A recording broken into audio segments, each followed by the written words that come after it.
The impossible scenario, 300 words. Lieutenant Tessa Morgan stood in the center of the SEAL training compound at Coronado, acutely aware of 282 sets of eyes watching her every move. As one of only 3 women to complete SEAL training in the program's history, she'd been invited to participate in an advanced tactical evaluation, a scenario-based assessment that would determine selection for a new Joint Special Operations Task Force.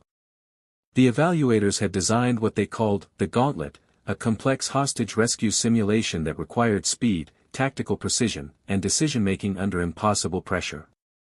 The scenario involved multiple hostiles, civilians in crossfire, compromised intelligence, and a time limit that made success mathematically improbable. 20 male SEALs had attempted it over the past week. The best completion time was 12 minutes with significant casualties. Most failed entirely. Lieutenant Morgan, Commander James Beckett's voice echoed across the training ground. He was the lead evaluator, a legend in the SEAL community with 20 years of combat experience. You have 15 minutes to complete the scenario. Failure parameters include hostage casualties, operator casualties, or time expiration.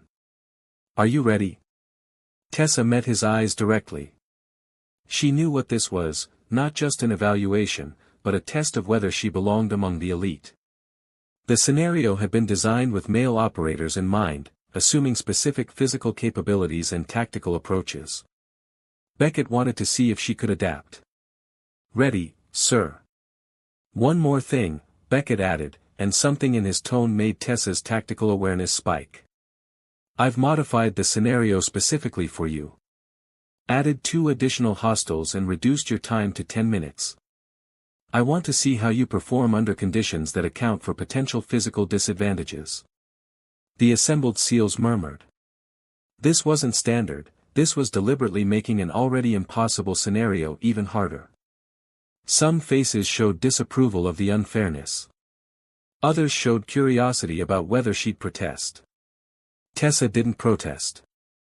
She simply nodded. Understood, sir. 10 minutes. Because protesting would prove exactly what Beckett was testing, whether she'd focus on fairness or on mission success. SEALs didn't get fair missions. They got impossible ones and were expected to complete them anyway. Begin on my mark, Beckett said, stopwatch ready. 3, 2, 1, execute. Tessa exploded into motion, but not in the direction Beckett expected. While previous operators had gone straight for the primary entry point, Tessa had spent the 60 seconds before start time analyzing the scenario from a different angle. Male operators had relied on speed and aggression, attributes where they had physical advantages. Tessa would rely on something else, tactical efficiency and unconventional thinking. She moved to a secondary position that previous operators had dismissed as too exposed. But Tessa had calculated something they hadn't. The hostile role players were positioned expecting conventional assault patterns. A flanking approach from an impossible angle would catch them in a vulnerability window. For minutes in, Tessa had eliminated 3 hostiles using angles and timing that negated their numerical advantage. The SEALs watching started paying closer attention. This wasn't standard breach and clear tactics. This was something else, surgical precision that turned the scenario's assumptions against itself. 6 minutes in, she'd secured 2 hostages using a combination of suppressive fire and maneuver that shouldn't have worked but did because she'd identified a blind spot in the scenario design. Beckett's jaw tightened as he realized she wasn't just completing his modified scenario, she was rewriting the tactical playbook. 8 minutes, all hostages secured, remaining hostiles neutralized, and Tessa was already moving to the extraction point using a route that cut through what should have been a fatal funnel but which she turned into tactical advantage through precise timing. 9 minutes, 43 seconds, scenario complete. 0 casualties. Flawless execution. The training ground went completely silent. Tessa returned to the start position, breathing controlled, not even winded despite a pace that should have been exhausting. She stood at attention before Commander Beckett, whose expression had shifted from skeptical to something approaching awe. Lieutenant Morgan, he said slowly, you just completed a scenario that I designed to be functionally impossible in less than 10 minutes, with 0 casualties, using tactical approaches I've never seen in 20 years of special operations. He paused. How? You designed the scenario assuming I'd use the same approach as male operators, speed and aggression. I used efficiency and unconventional angles. You added extra hostiles thinking it would overwhelm me. I used them against each other by forcing them into crossfire positions. You reduced my time thinking it would create pressure. I used it as motivation to eliminate everything non-essential from my approach. Tessa's voice was calm, factual. Sir, you tested whether I could overcome physical disadvantages. I demonstrated that tactical intelligence can trump physical advantages. Beckett stared at her for a long moment. Then he did something unprecedented, he started clapping. Slowly, deliberately, the sound carrying across the silent training ground. One by one, the 282 SEALs watching joined in, until the applause was thunderous. When it finally died down, Beckett extended his hand. Lieutenant Morgan, you're not just selected for the task force. I want you designing training scenarios. Because you just taught every operator here that we've been approaching tactical problems with built-in assumptions that limit our effectiveness. Thank you, sir. As the crowd dispersed, one SEAL remained, Lieutenant Commander Ryan Foster, a decorated operator who'd been watching with particular intensity. He approached Tessa with an expression of respect and something else, interest. That was extraordinary, he said quietly. I've completed that scenario. Took me 14 minutes with 2 hostage casualties. You made it look easy. It wasn't easy. Just different. Tessa studied him, recognizing genuine respect rather than challenged ego. You're Foster. Team 3, Somalia Operation, Silver Star 4. You've read my file. Ryan seemed surprised but pleased. I read everyone's file who might be on this task force. Tactical preparation. Tessa allowed herself a small smile. You're good. Really good. Your tactical decision-making in Mogadishu was textbook. Yours today was revolutionary. Ryan's voice held admiration. Buy you a beer? I'd like to understand your tactical approach better. Professionally speaking. Tessa recognized the dual meaning, professional interest and personal. And for the first time since arriving at this evaluation, she allowed herself to acknowledge that Ryan Foster, with his tactical brilliance and genuine respect, was someone she wanted to know better. Beer sounds good. But I need to debrief with Beckett first. I'll wait, Ryan said simply. However long it takes. As Tessa walked toward the command building, she felt the weight of 282 SEALs changed perceptions. She'd arrived facing doubt and a scenario designed to expose limitations.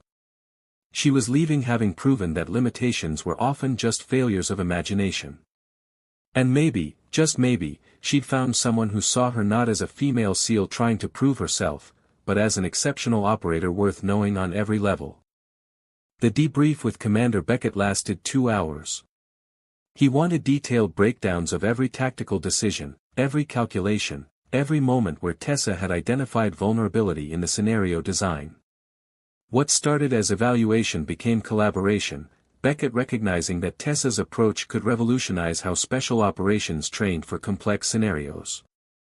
I designed that scenario to be nearly impossible, Beckett admitted over coffee in his office. I won't lie, part of me wanted to see if you'd crack under pressure that exceeded what male operators faced. That was wrong of me. You tested whether physical disadvantages could be overcome by tactical advantages. They can.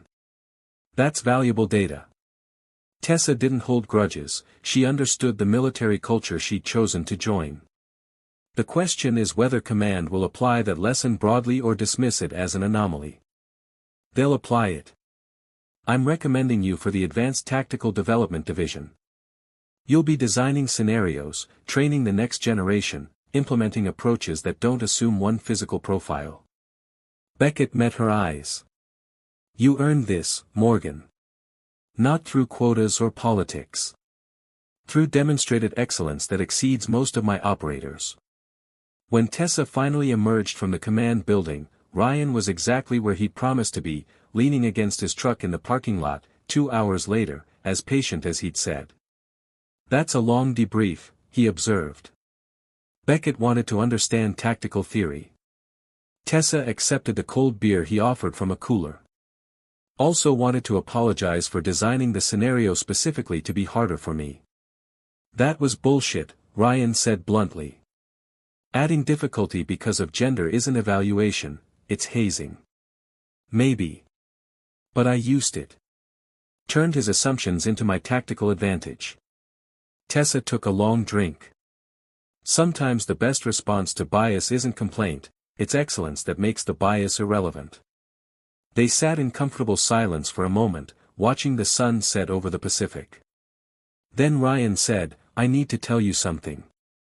I requested assignment to whatever task force you're on. After watching today, I want to work with you. Learn from you." "That's professionally flattering, but it's not just professional." Ryan turned to face her directly. "Tessa, I've been in the teams for 8 years. I've worked with exceptional operators. But what you did today, the tactical thinking, the ability to rewrite assumptions in real time, the refusal to accept that impossible means anything, that's beyond exceptional. That's transformative. And I want to be around that. Around you." Tessa felt her careful professional walls beginning to crack. "Ryan, we're both SEALs. Relationships in the teams are complicated. Everything worth having is complicated." Ryan's voice was earnest. "Look, I'm not asking for commitment tonight. I'm asking if you'd be willing to get to know each other beyond tactical discussions. Dinner, conversation, seeing if this professional respect we both clearly feel might become something more." Tessa studied him, this operator who'd waited 2 hours without complaint, who'd been genuinely excited by her tactical brilliance rather than threatened by it, who spoke about her abilities with admiration rather than qualifiers. "Okay," she decided. "Dinner. Conversation. But I need you to understand something, I'm not looking for casual. My career is demanding, my standards are high, and I don't have time for relationships that aren't genuine partnerships." "Good." Ryan's smile was genuine. "Because I'm not casual either. I'm looking for someone who challenges me, who makes me better, who I can trust absolutely in and out of operations. Today suggested you might be that person." "Suggested?" Tessa raised an eyebrow, amused. "Well, we should probably have at least one conversation before I make definitive statements." Ryan's humor was warm. "But yeah, pretty much confirmed." That first dinner turned into 6 hours of conversation that ranged from tactical theory to childhood stories, from deployment experiences to future goals. They discovered shared passions, long-distance running, tactical analysis, the challenge of being operators who wanted to eventually transition into training and development roles. When Ryan finally walked Tessa to her quarters, he didn't push for more than a good night at the door. But the kiss they shared was electric, charged with mutual respect, genuine attraction, and the promise of something worth exploring. "Tomorrow," Ryan said against her lips, "I'm taking you rock climbing. I want to see if your tactical approach to scenarios translates to vertical terrain." Challenge accepted. Tessa smiled. "But fair warning, I've been climbing since I was 12. Even better." Ryan kissed her once more. "I like partners who keep me on my toes."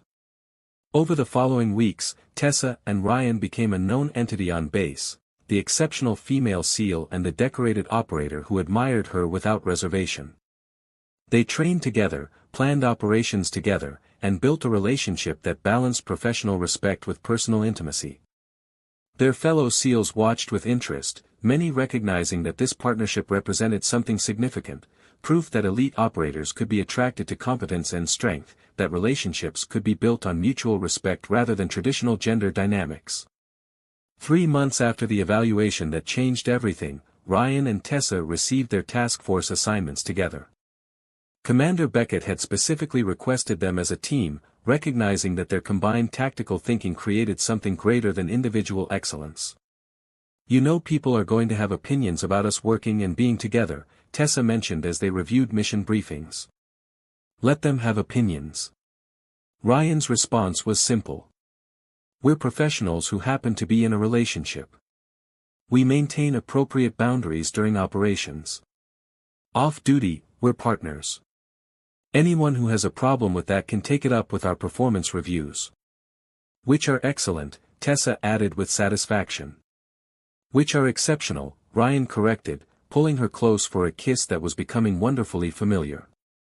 They'd both found what they didn't know they were searching for, partnership that honored both their professional excellence and personal connection, proving that the strongest relationships were those built on mutual respect, genuine admiration, and the courage to challenge assumptions about what operators' relationships could look like. 1 year after the evaluation that changed her trajectory, Tessa stood before a class of SEAL candidates, both male and female, at the Naval Special Warfare Center. She'd been promoted to lieutenant commander and assigned to the Advanced Tactical Development Division, exactly as Beckett had recommended. "The scenario you're about to face is designed to test tactical thinking over physical dominance," she told the assembled candidates. "Some of you will try to power through it. You'll fail. Some of you will recognize that efficiency beats aggression. You might succeed. The ones who'll excel are those who can rewrite the tactical assumptions the scenario is built on." Among the candidates was the first all-female SEAL class to go through training together, 12 women who'd made it through the brutal selection process. They watched Tessa with particular intensity, seeing proof that excellence could overcome every barrier. After the class, Ryan found her in her office, reviewing candidate performance. He'd been promoted to commander and led one of the task force's operational teams. Their relationship had not just survived the demands of their careers, it had thrived, built on mutual respect and genuine partnership. "How'd the new class do?" he asked, setting coffee on her desk. 3 figured out the unconventional approach. 2 of them were from the female class. Tessa pulled up performance data. "I think we're going to see tactical evolution as more women join the teams.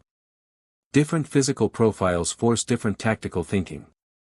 That makes everyone better." "Agreed." Ryan moved behind her chair, hands on her shoulders. "Command approved the joint operation proposal.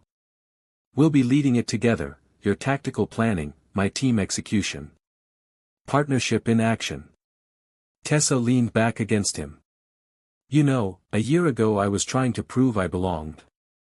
Now I'm designing the standards that define excellence. You earned that. Through demonstrated capability that exceeded everyone's expectations, including, I suspect, your own." Tessa turned in her chair to face him. "Can I tell you something? That evaluation, the one Beckett designed to be impossible, that was the best thing that happened to my career. Not because I succeeded, but because it forced me to stop trying to match male operators and start maximizing my own capabilities. And in the process, you changed how we all think about tactical operations." Ryan pulled her up to standing, his arms around her waist. "You know I'm in love with you, right?" The declaration was simple, matter-of-fact, and absolutely perfect. Tessa felt her heart expand with certainty. "I love you too. Have for months. Just wasn't sure how to say it without making it sound like a tactical assessment." Ryan laughed. "We're definitely special operations people. Can't even say, 'I love you,' without tactical qualifiers. It's part of our charm." Tessa kissed him, deep and full of promise. "Move in with me. We're already spending every night together anyway. Might as well make it official. Thought you'd never ask." Ryan's smile was brilliant. "Fair warning, I have a lot of gear. Tactical equipment, climbing equipment, running equipment. So do I. We'll need a bigger place." Tessa was already mentally planning their combined household. Something with a garage for gear storage and space for a home gym. "You're perfect. You know that?" Ryan's voice held wonder. "You plan our living arrangements like a tactical operation. Everything's a tactical operation if you approach it correctly. But Tessa's smile was soft, vulnerable. I never thought I'd find this. Someone who gets the career, respects the dedication, and wants partnership rather than traditional relationship dynamics. I never thought I'd find someone whose tactical brilliance made me want to be better while also being the person I want to come home to. Ryan rested his forehead against hers. Marry me. Eventually. When timing makes sense. But know that I'm planning a future that includes you in every aspect. I'm planning the same future. Tessa's certainty was absolute. But let's do this right, build the foundation first, make sure we can handle deployment separations and operational stress. Then make it official. Deal. Ryan sealed it with a kiss that promised everything: partnership, passion, and the kind of relationship that honored both their professional excellence and personal connection. 6 months later, they deployed together on the joint operation, Tessa's tactical planning executed by Ryan's team, a mission that succeeded flawlessly because it was built on genuine partnership and mutual respect. When they returned, Ryan proposed officially, on the same training ground where Tessa had completed the impossible scenario that changed both their lives. You revolutionized how I think about tactics, he said, on one knee. You made me a better operator, a better leader, and a better person. Will you marry me? Yes, Tessa answered without hesitation, pulling him up for a kiss witnessed by the same SEALs who'd watched her evaluation, now watching her accept a proposal from a man who'd recognized her excellence when it mattered most. Their wedding 6 months later was attended by operators from multiple teams, including the female SEAL candidates Tessa had trained, several of whom were now operational team members, proving that excellence knew no gender. Commander Beckett gave a toast. A year and a half ago, I designed a scenario to test whether Lieutenant Morgan belonged in our community. She didn't just pass that test, she taught us that we'd been asking the wrong questions. The right question isn't whether someone can match existing standards. It's whether they can exceed them in ways we haven't imagined. Morgan and Foster represent that evolution, individually exceptional, together transformative. As Tessa and Ryan danced at their reception, surrounded by the community that had tested them, doubted them, and ultimately celebrated them, they knew they'd built something rare, a partnership that honored both their warrior identities and their personal connection. No regrets? Ryan asked, holding her close. Not a single one, Tessa answered. You waited for me outside Beckett's office for 2 hours. That's when I knew you were worth considering. Best 2 hours I ever spent. Ryan kissed her, not caring who watched. Because it led to this partnership with the most exceptional operator I've ever known, who happens to also be the woman I love. They'd both found what they'd been searching for without realizing it, someone who saw their strength and loved them more for it, who understood that warriors could be gentle with each other while fierce with the world, who proved that the best relationships were those built on respect earned through demonstrated excellence. The evaluation that was designed to break her had instead revealed her brilliance. And led her to someone who'd been waiting his whole career for a partner who could match his dedication, exceed his expectations, and build a future worth fighting for. The end.